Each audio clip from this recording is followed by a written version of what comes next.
पूर्णिमा व्रत कथा।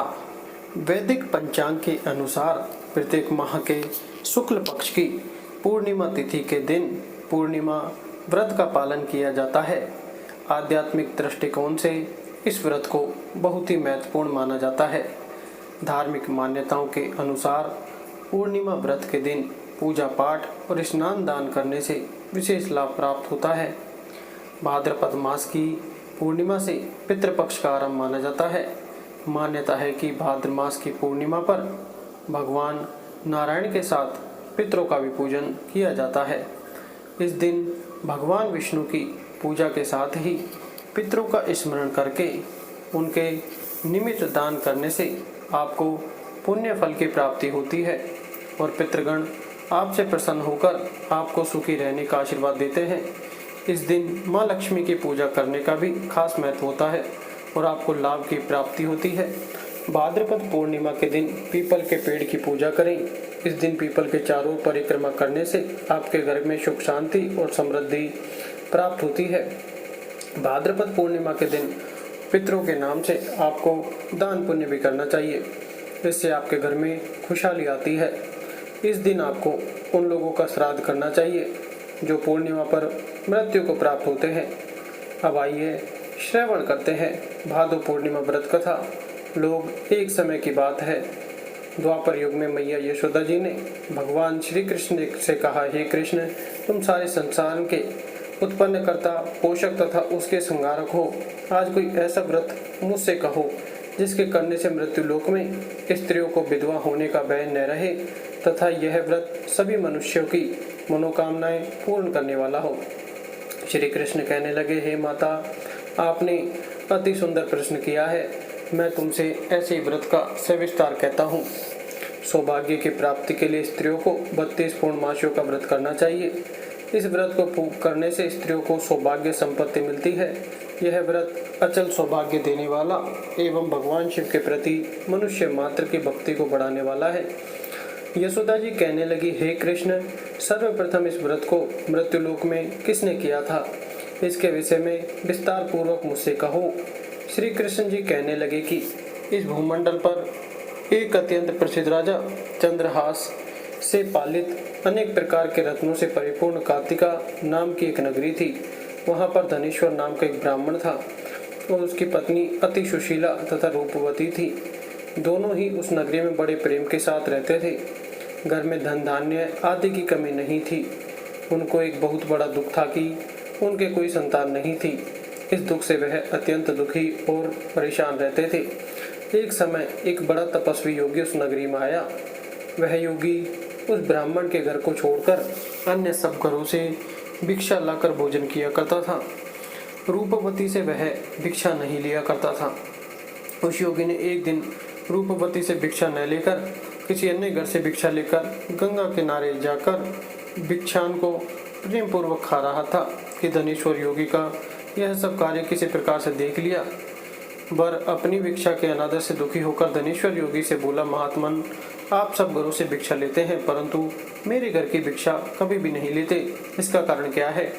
योगी ने कहा कि निसंतान के घर की भीख पतितों के अन्न के तुल्य होती है। जो पतितों का अन्न खाता है वह भी पतित हो जाता है। चूंकि तुम निसंतान हो अतः पतित हो जाने के भय से मैं तुम्हारे घर की भिक्षा नहीं लेता हूँ। धनेश्वर यह बात सुनकर अपने मन में बहुत दुखी हुआ और हाथ जोड़कर योगी के पैरों पर गिर पड़ा तथा अर्थ भाव से कहने लगा, हे महाराज, यदि ऐसा है तो आप मुझको पुत्र प्राप्ति का उपाय बताइए। आप सर्वज्ञ हैं, मुझ पर अवश्य ही यह कृपा कीजिए। धन की मेरे घर में कोई कमी नहीं, परंतु मैं पुत्र न होने के कारण अत्यंत दुखी हूँ। आप मेरे इस दुख का हरण करें, आप सामर्थ्यवान हैं। यह सुनकर योगी कहने लगे, हे ब्राह्मण, तुम चंडी की आराधना करो। घर आकर उसने अपनी स्त्री से सब वृतांत कहा और स्वयं तप के निमित्त वन में चला गया। वन में जाकर उसने चंडी की उपासना की और उपवास किया। चंडी ने 16वें दिन उसको स्वप्न में दर्शन दिया और कहा, हे धनेश्वर, जा तेरे पुत्र होगा, परंतु वह 16 वर्ष की आयु में ही मृत्यु को प्राप्त हो जाएगा। यदि तुम दोनों स्त्री पुरुष 32 पूर्णमासियों का व्रत विधि पूर्वक करोगे तो वह दीर्घायु होगा। जितनी तुम्हारी सामर्थ्य हो आटे के दिए बनाकर शिव जी का पूजन करना, परंतु पूर्णमासी को 32 हो जाने चाहिए। प्रातः काल होने पर इस स्थान के समीप ही तुम्हें एक आम का वृक्ष दिखाई देगा। उस पर तुम चढ़कर एक फल तोड़कर शीघ्र अपने घर चले जाना। अपनी स्त्री से सब वृतांत कहना। ऋतु स्नान के पश्चात वह स्वच्छ होकर श्री शंकर जी का ध्यान करके उस फल को खा लेगी। तब शंकर भगवान की कृपा से उसको गर्भ हो जाएगा। जब वह ब्राह्मण प्रातःकाल उठा तो उसने उस स्थान के पास ही एक आम का वृक्ष देखा, जिस पर एक अत्यंत सुंदर आम का फल लगा हुआ था। उस ब्राह्मण ने उस आम के वृक्ष पर चढ़कर उस फल को तोड़ने का प्रयत्न किया, परंतु वृक्ष पर कई बार प्रयत्न करने पर भी वह न चढ़ पाया। तब तो उस ब्राह्मण को बहुत चिंता हुई और विघ्न विनाशक श्री गणेश जी की वंदना करने लगा। हे दयानिधे, अपने भक्तों के विघ्नों का नाश करके उनके मंगल कार्य को करने वाले, दुष्टों का नाश करने वाले, रिद्धि सिद्धि देने वाले, आप मुझ पर कृपा करके इतना बल दे कि मैं अपने मनोरथ को पूर्ण कर सकूं। इस प्रकार गणेश जी की प्रार्थना करने पर उनकी कृपा से धनेश्वर वृक्ष पर चढ़ गया। उसने एक अति सुंदर आम का फल देखा। उसने विचार किया कि जो वरदान से फल मिला था वह यह है और कोई फल दिखाई नहीं देता। उस धनेश्वर ब्राह्मण ने जल्दी से उस फल को तोड़कर अपनी स्त्री को ला कर दिया और उसकी स्त्री ने अपने पति के कथनानुसार उस फल को खा लिया और वह गर्भवती हो गई। देवी जी की असीम कृपा से उसे एक अत्यंत सुंदर पुत्र उत्पन्न हुआ, जिसका नाम उन्होंने देवीदास रखा। माता पिता के हर्ष और शोक के साथ वह बालक शुक्ल पक्ष के चंद्रमा की भांति अपने पिता के घर में बढ़ने लगा। भवानी की कृपा से वह बालक बहुत ही सुंदर, सुशील और विद्या पढ़ने में बहुत ही निपुण हो गया। दुर्गा जी की आज्ञा अनुसार उसकी माता ने 32 पूर्णमासी का व्रत रखना प्रारंभ कर दिया था, जिससे उसका पुत्र बड़ी आयु वाला हो जाए। 16 वर्ष लगते ही देवीदास के माता पिता को बड़ी चिंता हो गई कि कहीं उनके पुत्र की इस वर्ष मृत्यु न हो जाए। इसलिए उन्होंने अपने मन में विचार किया कि यदि यह दुर्घटना उनके सामने हो गई तो वे कैसे सहन कर सकेंगे। अस्तु उन्होंने देवीदास के मामा को बुलाया और कहा कि हमारी इच्छा है कि देवीदास 1 वर्ष तक काशी में जाकर विद्या अध्ययन करे और उसको अकेला भी नहीं छोड़ना चाहिए। इसलिए साथ में तुम चले जाओ और 1 वर्ष के पश्चात इसको वापस लौटा लाना।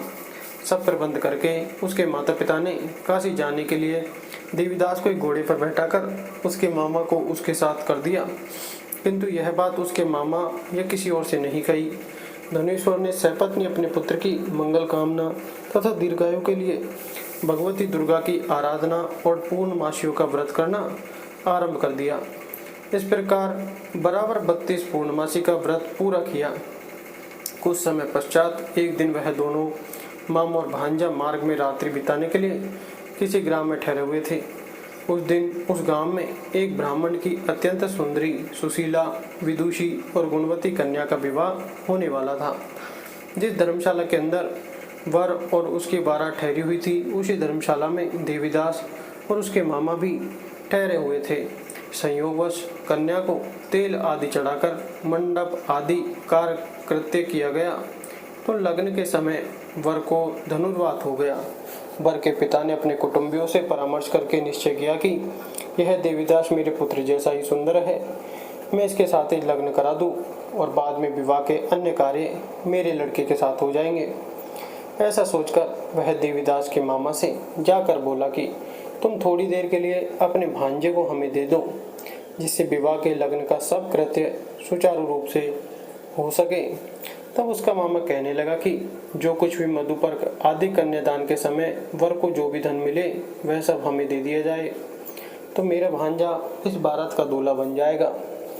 यह बात वर के पिता स्वीकार कर लेने पर उसने अपना भांजा वर बनने को भेज दिया और उसके साथ सब विवाह कार्य रात्रि में विधि पूर्वक संपन्न हो गया। पत्नी के साथ वह भोजन न कर सका और अपने मन में सोचने लगा कि न जाने यह किसकी स्त्री होगी। वह एकांत में इसी सोच में गर्म निश्वास छोड़ने लगा तथा उसकी आंखों में आंसू भी आ गए। तब वधू ने पूछा कि क्या बात है, आप इतने उदासीन व दुखी क्यों हो रहे हैं। तब उसने सब बातें जो वर के पिता उसके मामा में हुई थी उसको बतला दी। तब कन्या कहने लगी कि यह ब्रह्म विवाह के विपरीत कैसे हो सकता है। देव, ब्राह्मण और अग्नि के सामने मैंने आपको ही अपना पति बनाया है, इसलिए आप ही मेरे पति हैं। मैं आपकी ही पत्नी रहूंगी, किसी अन्य की कदापि नहीं हो सकती। तब देवीदास ने कहा, ऐसा मत करिए, क्योंकि मेरी आयु बहुत थोड़ी है। मेरे पश्चात आपकी क्या गति होगी, इन बातों का अच्छी तरह विचार कर लो। परंतु वह दृढ़ विचार वाली थी। बोली कि जो आपकी गति होगी वही मेरी गति होगी।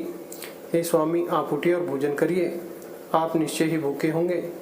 इसके बाद देवीदास और उसकी पत्नी दोनों ने भोजन किया तथा शेष रात्रि वे सोते रहे। प्रातःकाल देवीदास ने अपनी पत्नी को 3 नगों से जड़ी हुई एक अंगूठी दी, एक रुमाल दिया और बोला, हे प्रिय, इसे लो और संकेत समझकर स्थिरचित हो जाओ। मेरा मरण और जीवन जानने के लिए एक पुष्प वाटिका बना लो, उसमें सुगंधी वाली एक नव मल्लिका लगा लो। उसको प्रतिदिन जल से सींचा करो और आनंद के साथ खेलो कूदो तथा उत्सव मनाओ।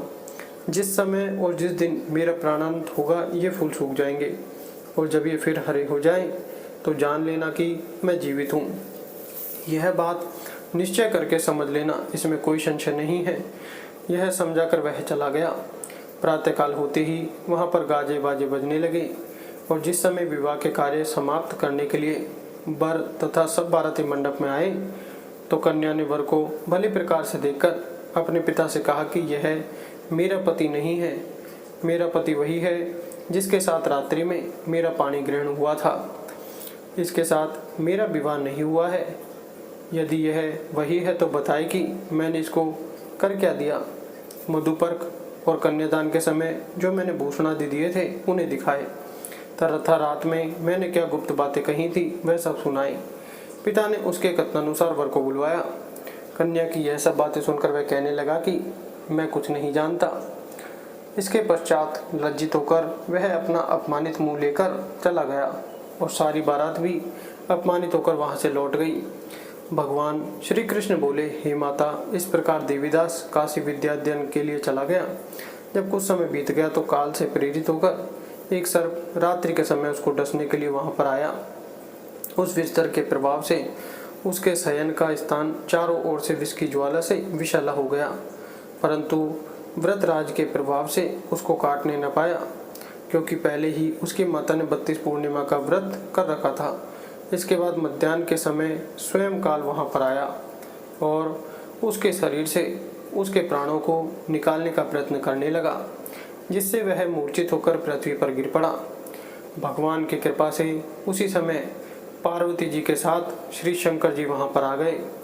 उसको मूर्छित दशा में देखकर पार्वती जी ने भगवान शंकर से प्रार्थना की कि हे स्वामी, इस बालक की माता ने पहले 32 पूर्णिमा का व्रत किया था, जिसके प्रभाव से हे भगवान आप इसको प्राणदान दें। भवानी के कहने पर भक्तवत्सल भगवान श्री शिव जी ने उसको प्राणदान दे दिया।